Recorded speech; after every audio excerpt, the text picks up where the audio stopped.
البشر بيتفرجوا وناس بتموت، المتعة بقت على جثث واللعبة بقت حقيقة، ورجالة بأقنعة ورموز ماسونية مستخبية في كل مشهد. بس السؤال الحقيقي هو احنا لسه بنتفرج ولا بقينا احنا اللعبة؟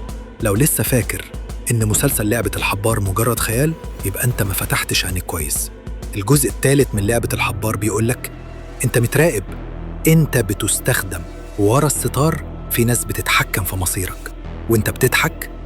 ركز معايا ويا أهلا بيك في عالم هاروت إكس.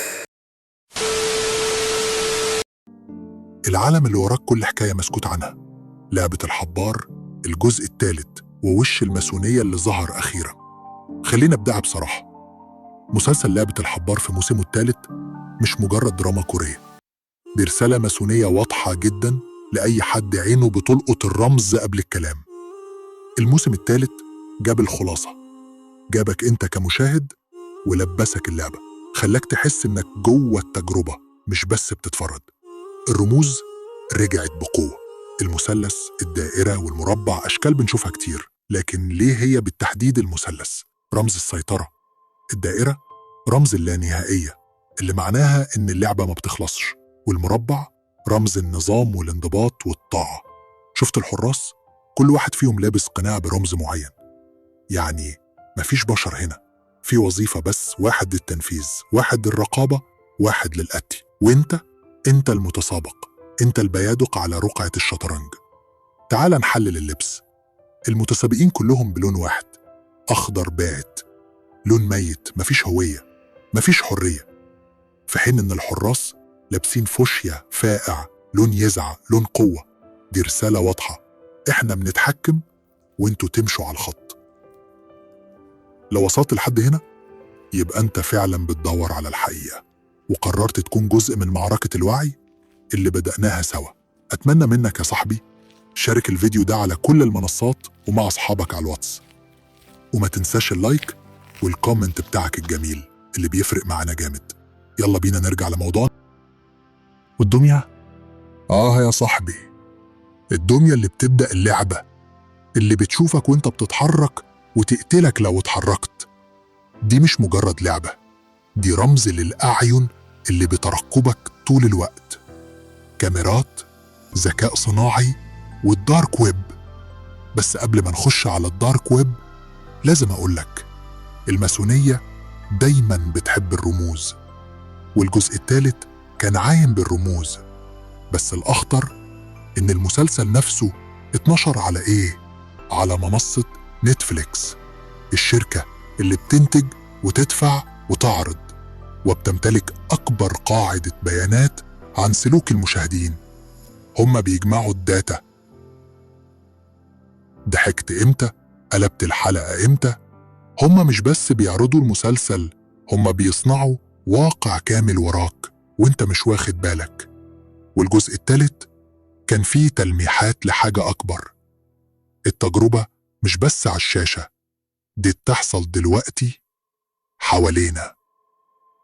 لعبة الحبار فيرس الدارك ويب. ركز معايا يا كاريزما، في الدارك ويب فيه تجار دم، فيه أغنياء بيدفعوا آلاف الدولارات عشان يتفرجوا على ناس فقراء بيتعذبوا، بيتقتلوا، بيلعبوا لعب مرضية عشان ياخدوا شوية فلوس. هقولك كام حالة حقيقية. قضية ريد روم في روسيا، ناس بتدخل على اللايف ستريم يشوفوا حد مربوط ويبدأوا يدفعوا فلوس عشان يحددوا يتعذب ازاي، زي مثلا يطلبوا يكسروا له صباع أو يطفوا عليه سجاير. كل ده بيتعمل قدامهم وهم قاعدين في بيوتهم يشربوا شاي. قضية بيتر سكالي في الفلبين، ده كان واحد من أخطر المجرمين على الدارك ويب، كان بيستخدم أطفال في مشاهد مرعبة وبيبيعها للأغنياء. عارف الأغنياء كانوا بيقولوا إيه؟ ده تسلية. قضية دايزيز ديستراكشن، أكتر فيديو اتمنع من الدارك ويب وأي حد عنده بيتم ملاحقته فوراً. والمصيبة إن اللي طلب الفيديوهات دي مش مجرمين، دي ناس غنية، رجال أعمال، سياسيين. المشهد متكرر، ولعبة الحبار ما هو إلا تجميل للواقع. الواقع أسوأ، وسخ أكتر. واللي بيشوفوا المسلسل ويضحكوا مش عارفين إنهم بيضحكوا على معاناة حقيقية بتحصل. اللعبة بدأت من زمان، مسلسل ويست وور دي كانت أول تجربة درامية تكشف فكرة اللعبة الإنسانية. الأغنياء بيروحوا مكان مليان روبوتات عاملة زي البشر، يقتلوا، يعذبوا، يغتصبوا، يعملوا اللي هم عايزينه، وكل ده من غير أي عقاب. الروبوتات بيفتكروا نفسهم بشر، لكن في الآخر هم آلات للمتعة. عارف اللي يوجع أكتر؟ إن المسلسل بيقولك حتى إحنا ممكن نكون روبوتات مبرمجين نعيش ونتألم ونموت في لعبة مش بتاعتنا. ويست وورد ولعبة الحبار نفس الفكرة، التحكم، التجربة، التلذذ بالسلطة، بس واحد جاي من أمريكا والتاني من كوريا. يعني ده مش ثقافة، ده مخطط عالمي. الماسونية والوجه الحقيقي للترفيه. لما تبص على لعبة الحبار هتلاقي رموز في كل مكان، كل لعبة فيها ترتيب معين، كل مشهد في عين مراقبة ثلاثي الأبعاد زي العين اللي فوق الهرم، الرمز الأشهر للماسونية. نتفليكس نفسها اتأسست على فكرة إن المشاهد يكون مراقب أكتر ما هو مشاهد، بيقدموا لك المحتوى اللي يناسبك بناء على ميولك، لكن كمان بيدسوا فيه أفكارهم. عارف ليه لعبة الحبار الجزء الثالث اتصور بشكل سينمائي قوي كده؟ علشان يخلي المشاهد يدخل جوه، يبقى هو البطل، يتألم، يحزن، يترعب ويتعود. ودي هي خطة السيطرة العقلية، التحكم في مشاعرك، التحكم في سلوكك. انت مين؟ متسابق ولا متفرج؟ كلنا بنتفرج، بس هل احنا لسه على الكرسي ولا بقينا في اللعبة؟ كل ضغط على بلاي، كل مسلسل بنسيبه يكمل للآخر، كل لحظة خوف بنحسها من الشاشة دي، كلها اختبارات، إعداد نفسي، برمجة. في ناس بتعيش وتموت من غير ما تاخد بالها إنها كانت مجرد بيدق، والأسياد قاعدين فوق بيتفرجوا وبيضحكوا وبيقرروا مين يكمل ومين يخرج. الرسالة الأخيرة: لو فاكر إن لعبة الحبار 3 هو الأخير، فأنت لسه في أول اللعبة. اللعبة الحقيقية حوالينا، في الواقع، في الشاشة، في السيستم اللي احنا عايشين فيه.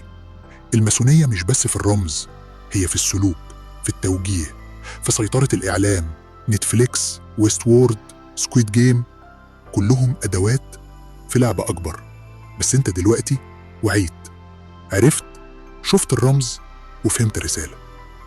لو عجبتك الحلقة دوس لايك وسبسكرايب وشاركها مع اللي بيحب يعرف الحقيقة، وخليهم يدخلوا عالم هاروت.